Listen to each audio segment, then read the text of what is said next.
নজর রাখবো পরবর্তী খবরের দিকে।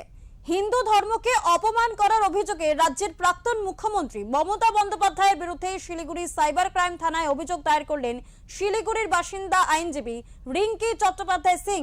ইতিমধ্যেই বিভিন্ন জামিনযোগ্য ধারায় মামলা শুরু করেছে পুলিশ। জানা গিয়েছে 2025 সালে ঈদ উপলক্ষে রেড রোডের অনুষ্ঠান এবং 2026 সালে নির্বাচনী প্রচারে ধর্ণা মঞ্চ থেকে তৎকালীন মুখ্যমন্ত্রীর করা একাধিক মন্তব্যের পরিপ্রেক্ষিতে এই এফআইআর করা হয়েছে। এই ঘটনাকে কেন্দ্র করে শুধু রাজনৈতিক মহলেই নয়, তৃণমূল কংগ্রেসের অন্দরেও অস্বস্তি তৈরি হয়েছে। রিঙ্কি চট্টোপাধ্যায় তিনি অভিযোগ করে বলেন, 2025 সালে আমার অভিযোগ নিতে অস্বীকার করেন প্রধাননগর থানার আধিকারিকরা। আমার সঙ্গে দুর্ব্যবহার এবং কটু কথা বলে থানা থেকে বের করে দেওয়া হয়। রাজ্য সরকার পরিবর্তনের পর এবার শিলিগুড়ি সাইবার ক্রাইম থানায় প্রাক্তন মুখ্যমন্ত্রীর বিরুদ্ধে লিখিত অভিযোগ দায়ের করেছি।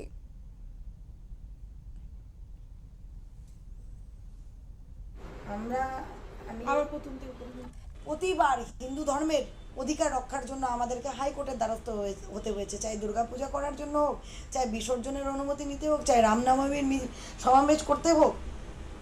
উনি সব জায়গায় আমাদের বাধা দিয়েছে। আমাদের হিন্দু ধর্মেও অনুষ্ঠান করতে, হিন্দু ধর্মের অধিকারকে রক্ষা করতে আমাদের হাইকোর্টের থেকে অর্ডার বের করতে হয়েছে। এখন উনি বিরোধী পক্ষ হয়ে উনি যখন আইনজীবী হিসেবে গিয়েছেন, কাদের অধিকার রক্ষা করতে? তৃণমূলের কিছু লোক ঘর ছাড়া তাদের অধিকার রক্ষা করতে। তাও এগুলো উনি গিয়েছেন সুপ্রিম কোর্টে, তারপরে হাইকোর্টে। তাতে উনি আইনের যে এই পেশাটা, এই পোশাকটা যে কত সম্মানের, এটা নিজের অধিকার রক্ষা করে এই প্রফেশনটা আমাকে অনেক সম্মান দেয়, আমাকে অনেক কনফিডেন্স দেয়, আর উনি এটাকে একদম কৌতুকে নিয়ে গেছেন।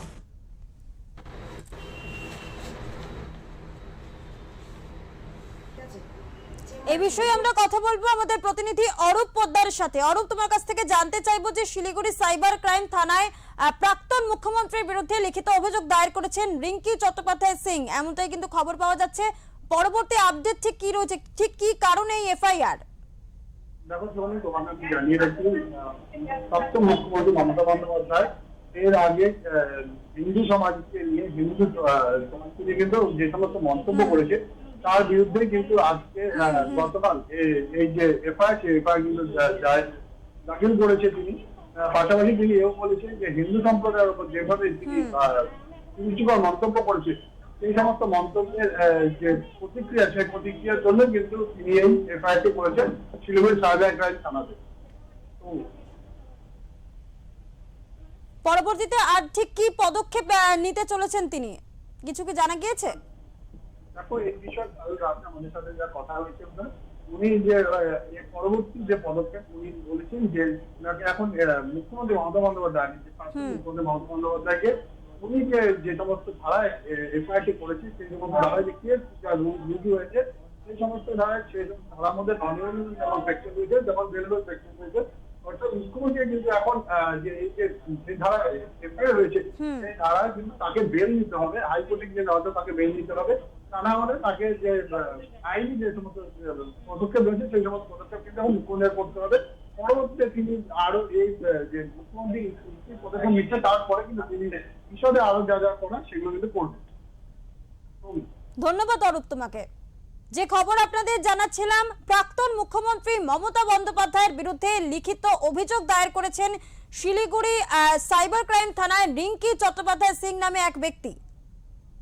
হিন্দু ধর্মকে অপমান এবং তৎকালীন মুখ্যমন্ত্রীর বিরুদ্ধে ধর্ণা মঞ্চ থেকে বেশ কিছু মন্তব্যকে ঠায়ার করে কিন্তু ইতিমধ্যেই